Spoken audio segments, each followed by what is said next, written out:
Vi er i Windhoek i Zoo Park.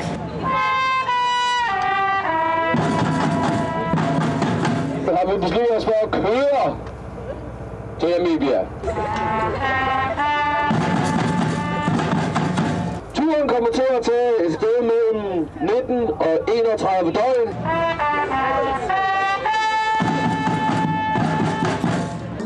Ja, det var en lang tur.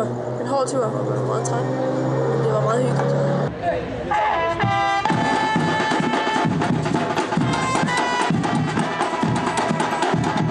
Det er mega varmt, og det er bare mega dejligt.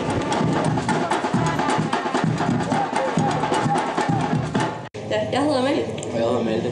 Og vi vil rigtig gerne fortælle lidt om vores tur her i Namibia. Vi vil gerne starte med at fortælle om, hvordan vi kommer ned.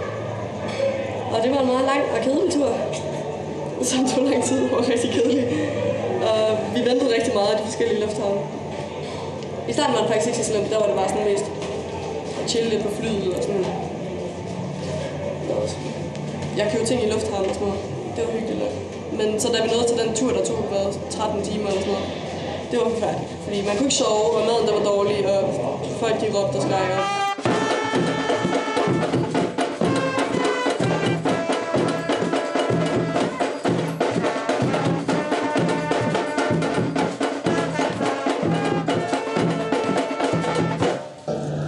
Kom vi så her til Cardboard Box, og jeg synes vi faldt rimelig godt til her fra start, altså personalet og alting, det er mega nice, altså den er pisse søde. Mig og nogle drenge, vi har i hvert fald spillet rimelig meget pool, mega griner. Så fik vi sat noget volleyballnet op nede i poolen, som også var skideskægt. Det er faktisk rimelig dejligt at have en pool, hvis du så er helt vildt varmt, skulle lige køle af. Så de første par dage, der skulle man virkelig vende sig til trafikken. Også fordi de kører i den forkerte side, og der var et par stykker, som var virkelig tæt på at blive kørt ned og sådan noget, så det skulle man vende sig rigtig meget til. Og så var der rigtig mange biler, der dyttede af os. Og det fandt vi så ud af sådan her faktisk først, at det var taxaer, som ville have os med. Så vi troede, at det var folk, der var uhøflige og sådan noget, men det var det virkelig ikke. Vi skulle ned og spille i byen en dag. Nede i sådan en park, der var sådan lidt akavet, der var så mange mennesker, og de vidste ikke sådan, vi var ikke sådan noget specielt arrangement, vi stillede os bare og spille så men folk synes meget godt om det bagefter, men det var ikke sådan noget, at folk klappede og sådan noget, det var bare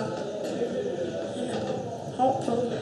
Så ser du på Mathilde, hvad laver du lige nu? Jeg vil have kød.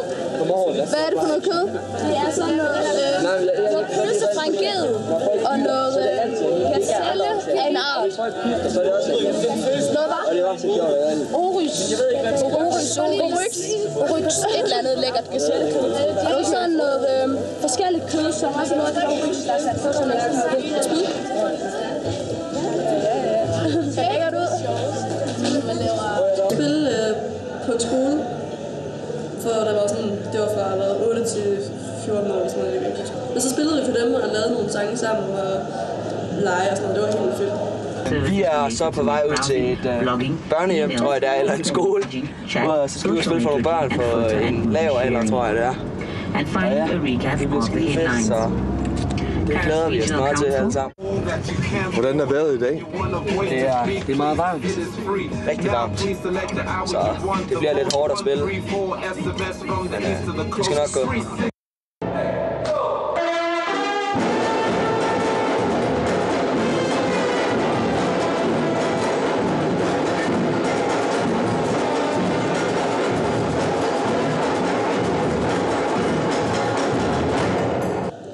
Og så tog vi videre hen på et børnehjem, hvor vi så spillede for børnene og legede med de små børn, og nogle gav gaver til dem og sådan noget.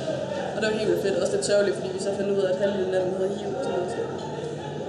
Det var lidt sørgeligt og lidt mærkeligt. Vi skal spille på nogle børn, sådan børnehjem, hjemløse børn. Okay. Vi har lige været ude på sådan en skole, og så har vi kørt direkte herude nu. Det var rigtig sjovt. Ja. Så vi har sådan rigtig mange forventninger til det nu. Ja.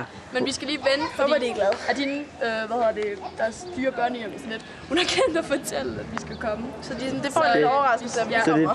Det er derfor, vi venter her sådan lidt. Nemlig. De ved ikke helt, hvad der sker. De er ikke helt klar over, hvad der kommer. Nej. Ja, så nu skal vi til at spille noget musik fra Ja, dem. okay. Vi skal lige vente lidt først. Godt. Så glæder vi os til. Men,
vist det største i Namibia.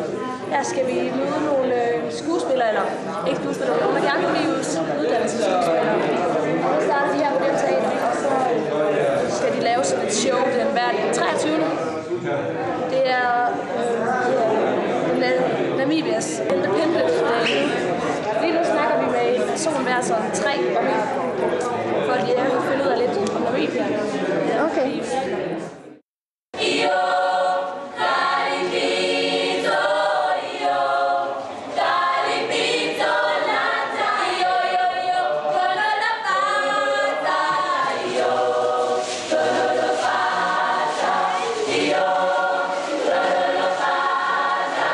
Vi er så i Etosha nu, og det var en meget lang tur herop.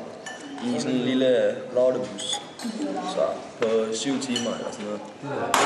Men nu er vi her. Der er sindssygt mange dyr og sådan noget, ikke? Det er mega varmt. Der er alle mulige ting, der sætter sig i en sko. Så skulle vi på safari, og det var mega fedt. Det var helt vildt. Alle var mega spændte, og vi så en masse dyr. Vi så giraffer og zebraer. Og dækdækker hedder de. Det er en bambi. Og antiloper. Ja, og bordskin. Og jamen, vi så en masse dyr, og så den første dag på safari så vi ikke elefanter eller løver eller næsehorn. Men så dyr, der hedder en rygsgazelle. Det er Namibias nationaldyr. Og det er helt flot. Ja, og næste dag, der var vi også på safari igen. Men, og der håbede vi mega meget på at se et næsehorn, men det kom vi ikke til at se. Men til gengæld så kom vi til at se elefanter og en hundløve, som vi så kort, fordi vores chauffør Harold, han så den og stoppede op. Da vi skulle til Etosha, lejede vi en bus og en chauffør, som hed Harold. Harold var med os halv i naturen, og vi blev tæt knyttet til ham. Harold var inden han blev chauffør småkriminel. Han tog stoffer og røg ind og ud af fængslet. Først efter han blev stukket i maven med en kniv, kom han ud af kriminaliteten og fik en tattoo, hvor der står Sorry Mom. Harold var meget flink og ivrig efter at hjælpe til. Han grillede, gjorde rent, vaskede op og hjalp til med at slagte en ged. Efter et par dage, hvor vi har været på safari, skulle vi så ud til en reptilpark. Reptilparkens guide til Stretch viste os en masse slanger og krybdyr. Stretch er endda blevet bidt af en slange i den ene tommelfinger, og derved var meget mindre den anden, på grund af dødt væv.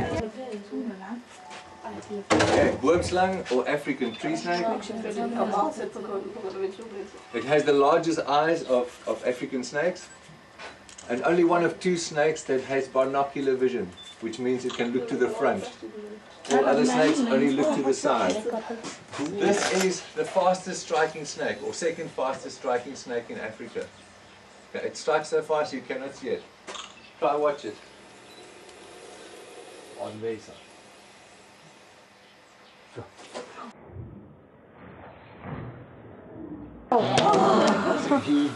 11 meters per second. It doesn't mean it can go from here to there in 11 meters in 1 second, but over that short distance, 11 meters per second. Can you see the flames? No. Jussi, det er dig. Nærbillede. Det kan jeg ikke.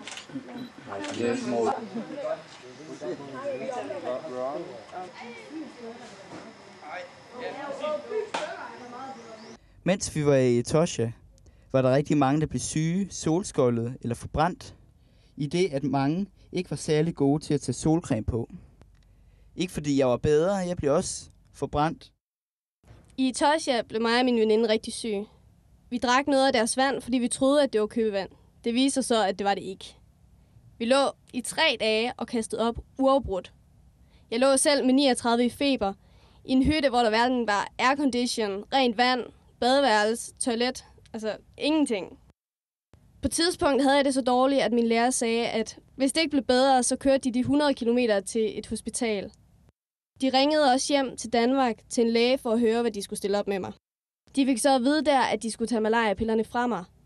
Hvilket vi snakkede om, da vi kom hjem, at det var pænt dumt, fordi hvis jeg nu havde fået malaria, kunne det godt være gået rigtig, rigtig slemt. Altså, det er også lige for mig.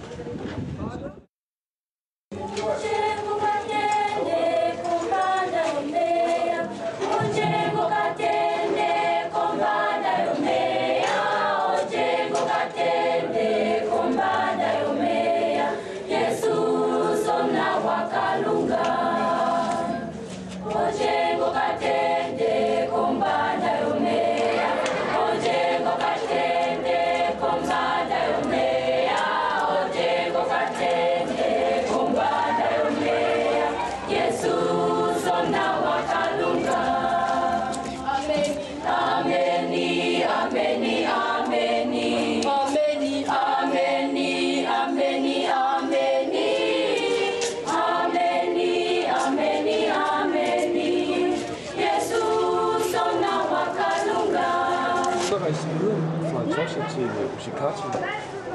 Prøv at fortælle lidt om det ophold der. Det er det første, man mærkede, det var nok bare, at igen blev endnu varmere. Og første nat, der var det bare ulydeligt at sove. Vi var en hel masse lærere ud på gangen og sov ved en 2-3-tiden, og så op klokken 6 igen. Fordi vi skulle ud på en skole og spille til noget morgensang. Nej, du er ikke. Du skal ind og spille lige om lidt for 1000 skrigende legendariske skoleelever.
Bagefter de havde optrådt, så skulle vi sådan lidt indkvarteres i deres klasse. Altså hvor vi skulle have 3 timer undervisning med dem. Det blev kun 2 i de fleste tilfælde. Men så satte vi os bare ind i nogle klasser sådan efter for at vide, hvad man følger med og sådan noget. Og så var vi derinde og timer og snakke og fortælle en masse om Danmark og os selv. Og Så det var rigtig fedt. Hvad var jeres program, hvis I opholdt jer der i Yoshikatsu? Det var, og vi var der jo egentlig for at skabe kontakt med koret og lave nogle ting med dem. Vi var blandt andet i Badeland og spiste med dem og danse med dem og sådan noget. Men det var helt klart for at lære dem at kende og få nogle nye kontakter og lære sange og sådan noget til, når vi kom hjem. Så vi havde noget at vise.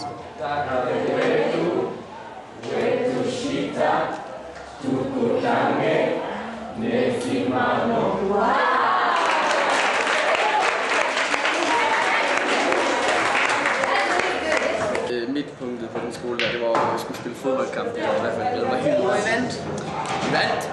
Yes. Hvad vandt I med? Vi vandt 2-1. Jeg scorede i sand, og vi tonsede rundt i en halv time. 40 grader varme i sand.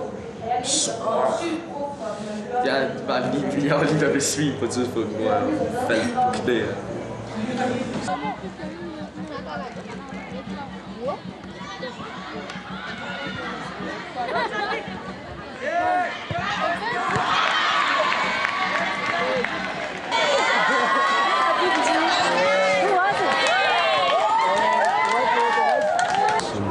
Hvis I var der, fik I noget i at få et forhold til eleverne? Ja. Lær dem at kende? Yes. Rigtig godt forhold. Altså, den første dag, eller en af dagene, var vi ude at svømme med dem. Og det var rigtig hyggeligt, og altså, de var ikke så glade for at svømme. Der var ikke rigtig nogen af dem, der kunne svømme. Jeg tror, der var 2 eller 3 af de 45, der kunne svømme. Så det var mest bare at snakke og hygge og sådan noget. Og så efter det, så tog vi hjem til os og spiste ko. Lækkert. Og så fik vi bare slappet af og fik lavet en masse danseleje. Og det var fedt.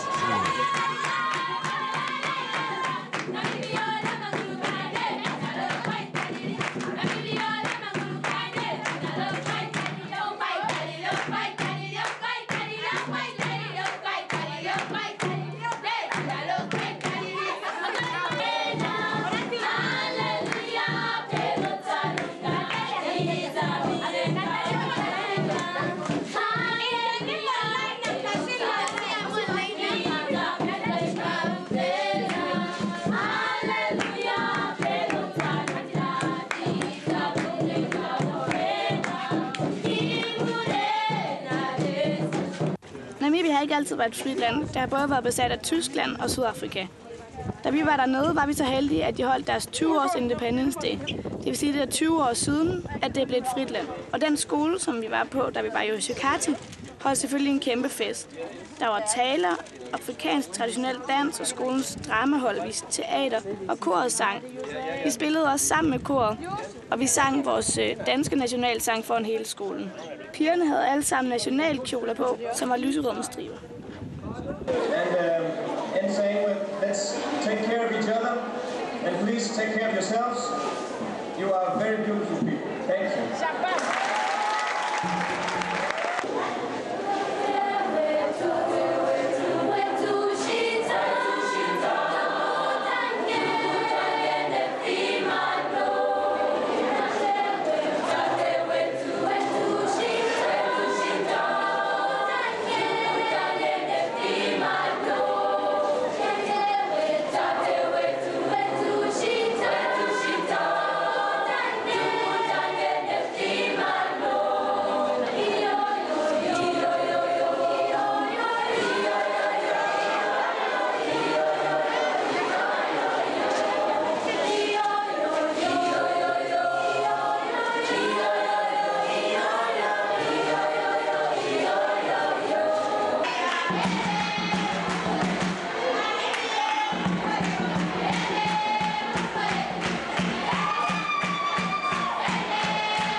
Emma og jeg boede på en, der hed Anna. I starten var vi ret nervøse og vidste ikke, hvordan det skulle være. Og vi vidste ikke, hvordan huset var, forældrene, hvordan det var. Da vi kom derhen, fandt vi ud af, at det var et rigtig hyggeligt lille hus, hvor alting var meget proppet, men utrolig hyggelig stemning der var. Forældrene var helt vildt søde og tog rigtig godt imod os. Hun havde en kusine og en niece, som boede henne ved dem. De har lavet et kæmpe traditionelt måltid til os, hvor børnene stod for madlavningen. Og de havde plukket en høne og lavet tørret kød, og de har købt sådan nogle rigtig klamme larver, som vi skulle smage på. Forældrene var utrolig søde, og de ville helt gerne vide alt om, hvor vi kom fra, se vores billeder og vide sådan vores historie og familie. De bød hjertelig velkommen til os og var virkelig imødekommende.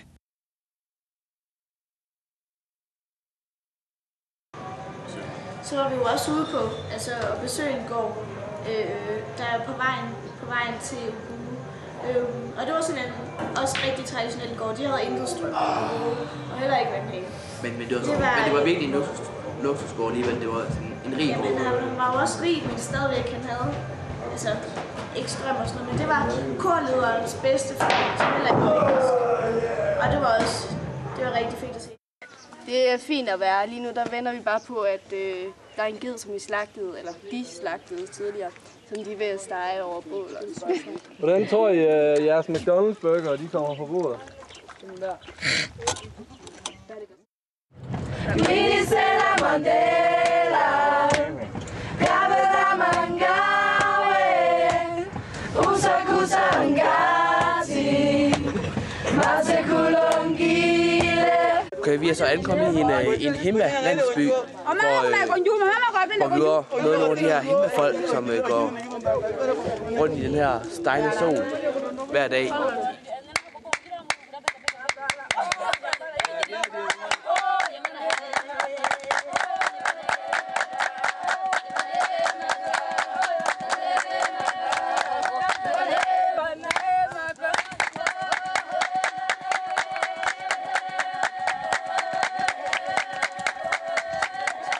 Emma, prøv lige at kigge op. Det er lige meget, det er jo en oplevelse. Nu ude ved Himberg. Ja, det var faktisk, det var en meget speciel oplevelse, vil jeg sige, fordi at jeg troede det var sådan noget med, at man kom ud, og de var mega glade, og det var de også i starten. Men så blev det til sidst noget med, at de solgte os nogle forskellige smykker, de har lavet, og de ville have ting, altså vand og mad, og det blev bare rigtig sådan. De følte os ikke særlig velkommen. De synes, det blev lidt ubehageligt, og de dansede kun fordi, at de sådan skulle danse lidt. Og, altså, det var ikke sådan så hyggeligt. Vi dansede ikke noget for dem, og det var ikke, vi snakkede ikke så meget med dem, man forstår det ikke. Det var lidt regnet, men jeg tror, at vi sådan skulle komme derud og være sammen. Ja. Men det var mere os, der kom ud, og så gav vi dem gaver for at stå. Og så var der sådan en guide, som viste os, at sådan her gør de det, og sådan gør de det. Og det var sådan rimelig, det var lidt turistagtigt, men det var oplevelsen i at se det leve på den her. Det var også helt fedt og sådan noget.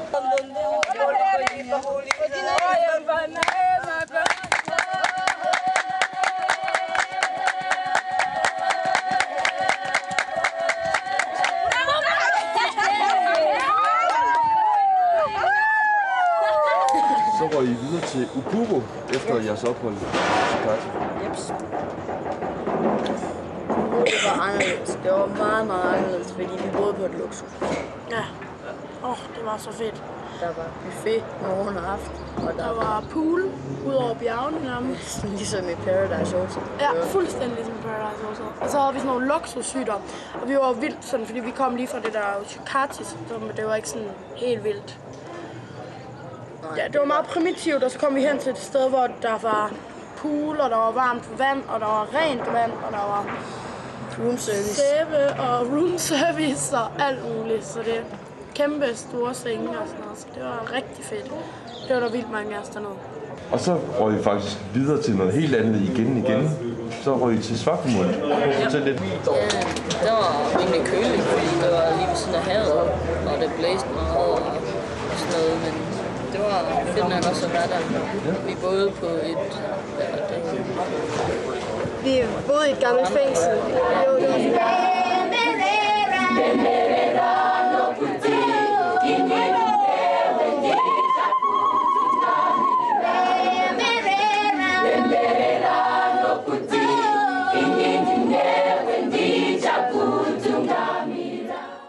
Sikkert de unik, han gjorde det i. Ja. Meget længere end 10 meter. Ja, det her. Fandme også hårdt anden gang. Hvis man siger hele klassen bundet sammen, kunne ikke engang nå ned. Jeg gør det her. Det er sgu langt, du rullede den. Går du ikke til videokameraerne? Nej. Det er bare slet på.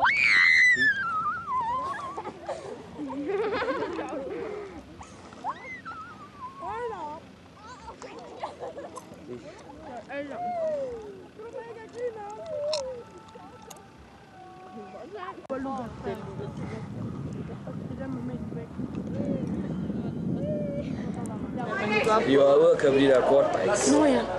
Det var mega fedt. Så sygt fedt, altså noget af det fedeste. Altså i starten, jeg var også, selvom jeg har prøvet at køre på sådan noget før, så var jeg også lidt nervøs, fordi okay, nu er det ude i sand og Johan og sådan noget.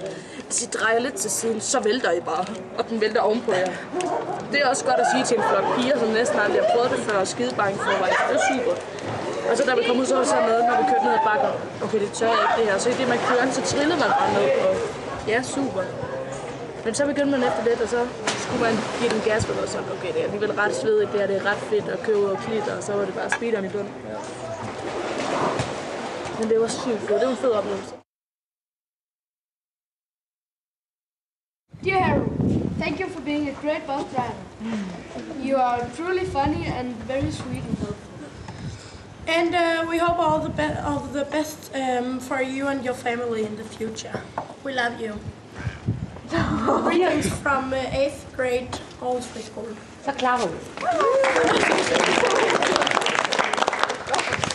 Oh, thank you. There's a little surprise in there. Nu skal jeg ikke. Yay! Oh.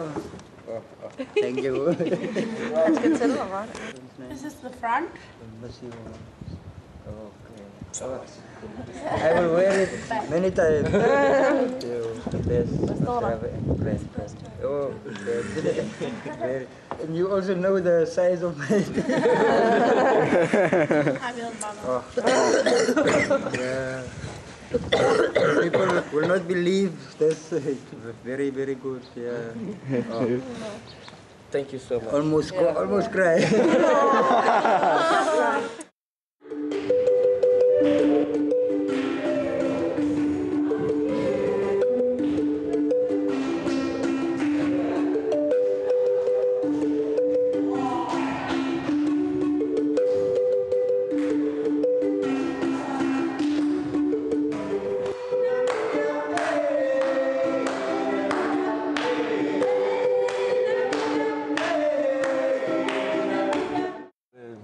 Og I skal hjem allerede i morgen? Ja, desværre. Det er hjemmerejse. Jeg ved ikke, jeg kan godt bruge en uge eller to. Derfor er det virkelig en stor oplevelse at kunne tage afsted en hel klasse samlet. De har været helt vildt gode til sådan at stole på, at vi selv kunne. Ja, det har i hvert fald været mega fedt, og jeg har ikke lyst til at tage det. Det har været sygt nice. Der er mega mange, der har sagt, at de ikke vil hjem. Man bliver lidt ked af det og tænker, at nu er 8. klasses turen slut, uden at det er rigtig gået op for en, at det er 8. klasses tur, man har fået. Det har været fedt. Jeg gider ikke. Jeg kommer til at savne varmen. Jeg synes, det er vildt, at den allerede er slut. Altså, man har glædet sig i så mange år til, nu skal vi fandme på 8. klasse tur. Så den er allerede slut snart. Forventninger.